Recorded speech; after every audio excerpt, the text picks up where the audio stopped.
when you watch Cam Newton, and Chris and I got to see him up close and personal in Cleveland, when you watch him, he's hampered. When you watch him, he's injured.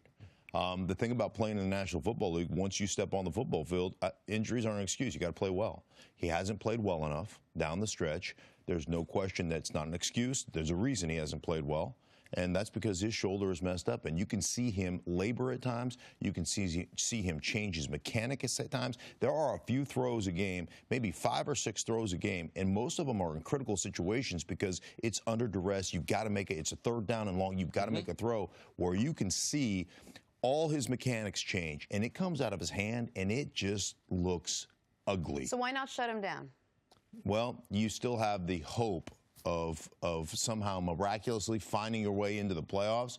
I don't think it's going to happen. I think here's the deal. You're going to play him because you still have the hope of making the playoffs. And then Heineke is your backup quarterback right now? Here's my concern. Is in 2016, he was dealing with a shoulder issue, not as significant. Right. And in Week 17, they didn't have any hope of making the playoffs. And Ron Rivera talked about how he had talked to Cam wanting to shut him down. Cam basically fought his way into the lineup and played that entire game. I don't think it's just that they have the hope. I think it's that they are potentially leaving too much of this up to the player.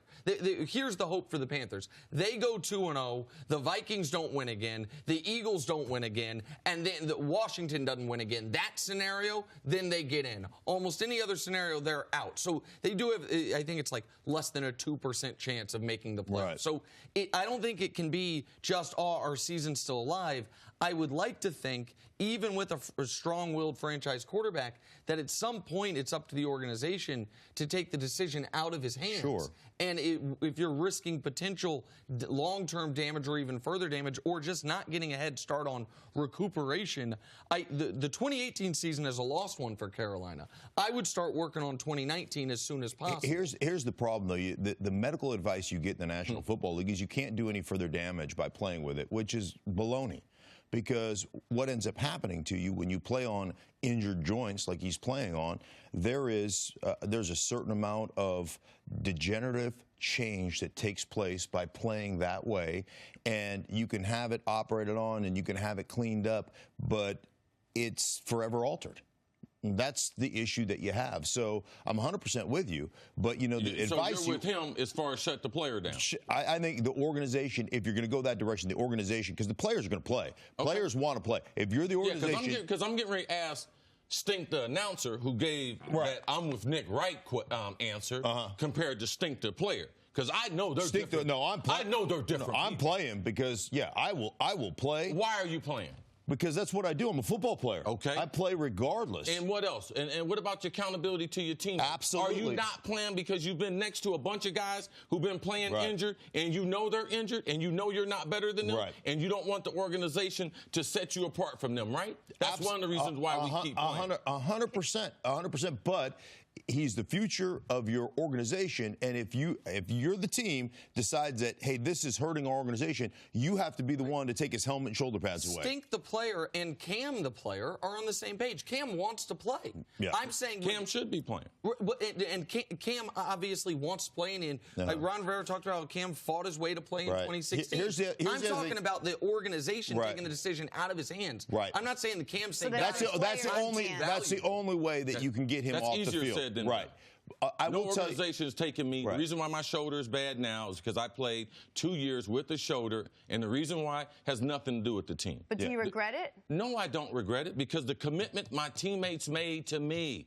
You know how many times Randall McDaniel was out there playing with bad issues, John Randall playing with issues out there? Do you think they were sitting around saying, hey, man, pull the plug on my season? No, it's about the commitment you make to that team. If you can be out there and the team's got a chance to be able to win, you should be out there for your brothers. Forget the organization. The organization is never going to do anything to benefit you. So now I'm not going to give them control over my career, because you know what?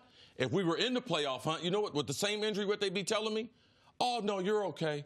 You can't do any more damage. We'll deal with it in the offseason. So you know what? The whole time, I'm in control of my career, and it's based on my teammates and the commitment that they have made to me. If I can be out there, then I'm going to be out there to help support my teammates. No organization is pulling the plug on me, and I've been in this predicament. I came back from a broken collarbone. I missed the last 4 games of the season. Why? To play against this guy in the Washington Redskins. Did you guys not win a Super Bowl championship that year? Yeah. Yes. And we put them in a dogfight in the wild card game, and I did that. Why? Because for my teammates. Because that is the commitment when you sign up to play football in the NFL. That's the commitment that you have made. And it goes beyond it. And I agree with you. If they're going to shut them down, the organization has to shut them down. And as a player, you're just going to play. And I'll never forget Rod Smith, the greatest receiver ever to play in the Denver Broncos organization. I had a scope on my knee on Monday morning. I literally had blood trickling out of all 4 holes that were in my knee as I put on my knee sleeve to go out and practice on Friday afternoon. And Rod Smith had the day off because his hamstring was tight. And he comes from the training room and he sees me putting on my knee sleeve. He's like, "What are you doing?" I'm getting ready to go to practice. It's like, son of a gun. Then he started getting upset. I go, "What?" And he goes, "Well, man, I can't take a day off with a hammy. Like, if you're going to go out and practice like that, I can't take a day off with a hammy." One of my favorite quotes is Pat Riley. Pat Riley once came into a locker room in the NBA, and the guy was injured, and he asked him, "If this was the playoffs, could you play 10 minutes?" The guy was like, "Oh, yeah, absolutely." He said, "Oh, okay." Then he came back. He said, "If this was late in the regular season, we need to clinch a game to get into the playoffs. Could you play 10 or 15 minutes?" He said, yeah, I think. He said, "Get your ass dressed." Then, all right? So for me, if I can play based on the commitment that I've made, forget the organization, forget my contract, that commitment is what makes sports and it's what makes locker rooms so special. And you know what? And it's why, believe it or not, and this is going to sound really arrogant, most people haven't been blessed with the ability to play. But you know what keeps more people out than not having the athletic ability is exactly what we're talking about. I will tell you this, though. Think about it now. Can Taylor Heineke, right? I mean, what offense can he run? Like you're talking about a completely different style of human being. Now he throws the ball nice, he's got but nice arm. He is not 6'5", 255. Agreed on all of these points, but I don't. The point that I think is being missed is everything you're saying is true, but if the coach says you are shut down, no matter what you want, you have to listen to the coach. You can't say, "No, I'm not." Like, that is the premise of all of pro sports is, even if you disagree with the coach, if he says something. It's not the premise. The coach is not going to come to you and be able to shut you down. The coach is going to have some respect if you can do your job or not. Do you think you can do your job, Chris? I think I can do my job effective enough that I'm not going to make the team worse. I'm not going to jeopardize that. So there is a partnership. I got the talent. I'm submitting my talent to you, but you're not going to tell me what to do, the organization nor the coach. We can have a conversation about it, and that's about it. We can have a conversation. Ultimately, can they pull the plug on you? Yeah, but I go down kicking and screaming because I'm built to play this game. There's only a few people built to do it, and Cam Newton happens to be fortunate enough. He's been playing since week number 11. Go back and look at the Pittsburgh hit.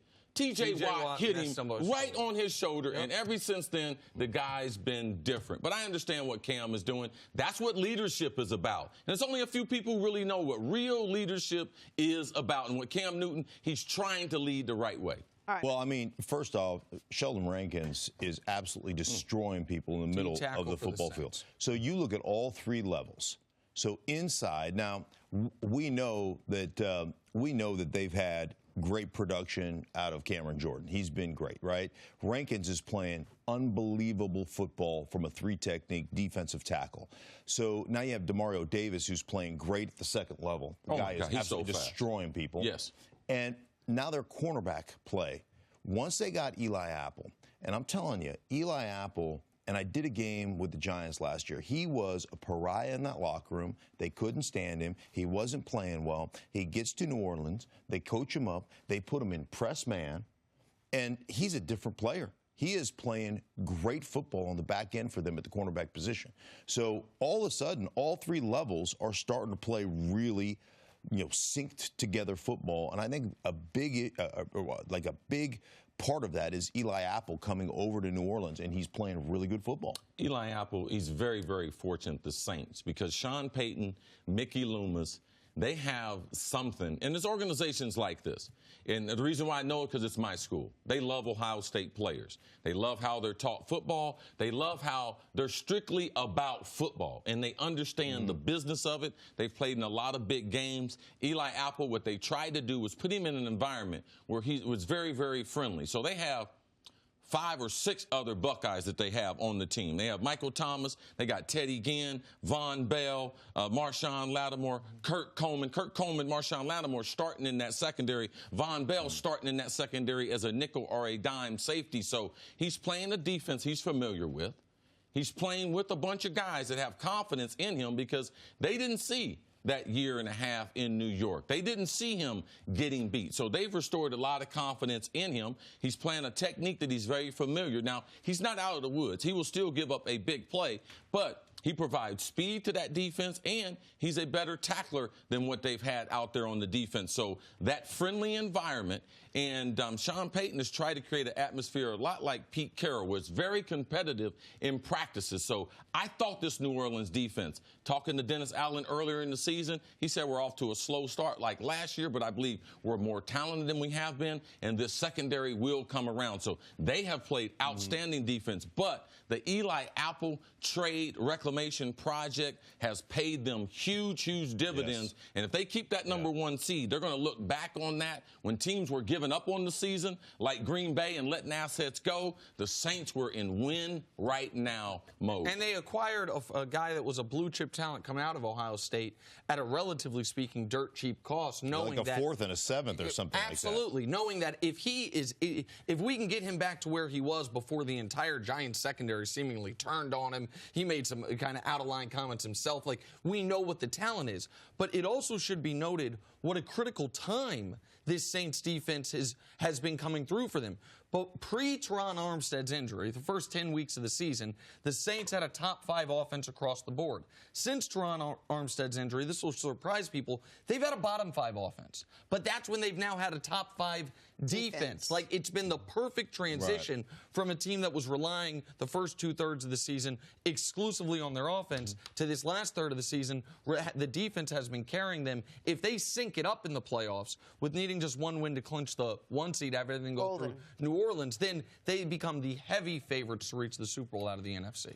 Thanks for watching. Subscribe here to get the latest from the show. Also, be sure to check out more of the best clips from First Things First, or go watch a few segments from our other shows on FS1.